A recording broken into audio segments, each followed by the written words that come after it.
ایک دفعہ کسی سے میری بحث ہو رہی تھی، وہ کہنے لگا امام حنیفہ کو تو 17-18 حدیثیں آتی تھیں، حدیث کا علم تو تھا ہی نہیں. تو میں نے اس زمانے کے محدثین جن کو سب مانتے ہیں ان کے حوالے دیے کہ امام حنیفہ کے علم کی انہوں نے تعریف کی ہے کہ بڑے عالم تھے. عبداللہ ابن مبارک تو ایک ایسی شخصیت ہے جن پر تو سبھی متفق ہیں، انہوں نے کتنی تعریفیں کی ہیں. اور ان کے شاگرد تھے امام محمد، امام حنیفہ کے، جنہوں نے امام حنیفہ سے علم حاصل کیا. تو امام محمد کی تعریفیں امام شافعی نے بہت زیادہ کی ان کے علم کی.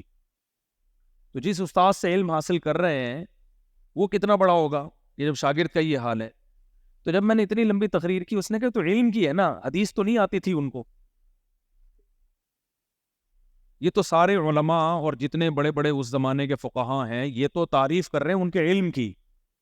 علم تھے، فقیہ تھے، عالم تھے، حدیث تھوڑی.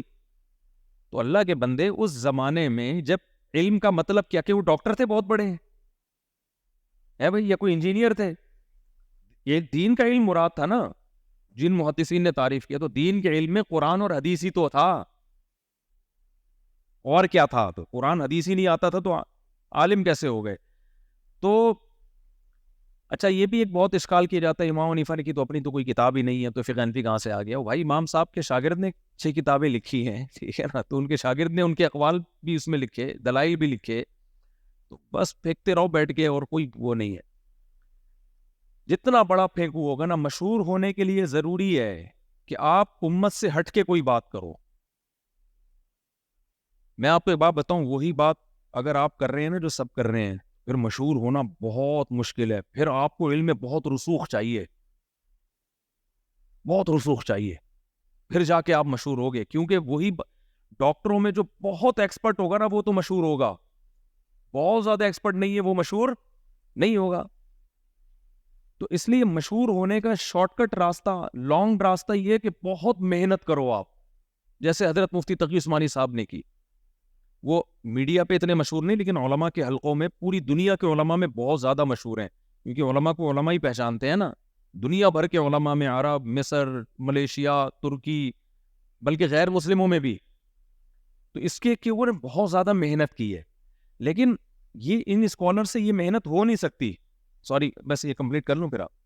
تو مشہور ہونے کا شارٹ کٹ راستہ یہ ہے کہ پوری قوم یا پورے علماء جو بات کر رہے ہیں اس سے ہٹ کے کچھ نیا لے کر آؤ آپ، اور اس میں کچھ ٹوٹے پھوٹے دلائل کے تانے بانے آپ ملا دو. تو یہ شارٹ کٹ راستہ ہے. صحابہ کو برا بھلا کہنا شروع کر دو. اور ایک صاحب نے ابھی مجھے کتاب لا کے دی کہ طلاق پر کہہ رہے ہیں، ایک نئی تحقیق آئی ہے طلاق کے مسئلے پر نا. میں نے کہا میرے بھائی طلاق کا مسئلہ آج کا نہیں ہے، 1400 سال سے چلا آ رہا ہے. میں نے پڑھی بھی نہیں. میں نے کہا یہ نئی تحقیق آپ اپنے کو کہہ رہے ہیں نہیں ریسرچ. میں نے کہا بھائی ہمارے پاس فالتو باتوں کا ٹائم نہیں ہے کہ انڈے پہ کوئی نئی ریسرچ اب کوئی لا کے ہمیں پکڑا رہا ہو. تو چلو انڈے پہ تو پھر بھی ہو سکتی ہے، مذہب تو پرانا ہے نا. تو پرانی تحقیق، مذہب میں جتنی پرانی تحقیق ہوگی نا اتنی قابل اعتماد ہوگی. سائنس میں جتنی جدید تحقیق ہوگی اتنی قابل اعتماد ہوگی. تو مذہب کے نام پہ جدید تحقیقوں پہ نہیں آیا کرو، اس کا جدید ہونا ہی 2 نمبر ہونے کی علامت ہے، یعنی نہیں لایا مارکیٹ میں.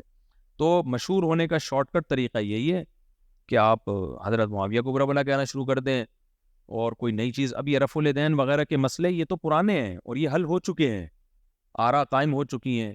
تو اگر آپ یہ اعتدال سے بات کرو گے کہ بھئی یہ رائے بھی ہے یہ رائے بھی ہے، نہیں چلے گی مارکیٹ میں آپ کی بات. آپ چیلنج بازیاں کرو گے کسی ایک رائے پہ بہت زیادہ، اور پھر حدیثوں کے ریفرنس دے کے یہی ہے یہی ہے یہی ہے، اس سے کیا ہوگا؟ آپ کا منجن بکے گا، لوگ کہیں گے بھئی یہ ہے اصل. تو یہ ضروری ہے، ان لوگوں کے پاس اگر علم ہوتا تو یہ امت سے ہٹ کے الگ باتیں نہ کرتے. لیکن پھر یہ سوسائٹی میں چلتے نہیں.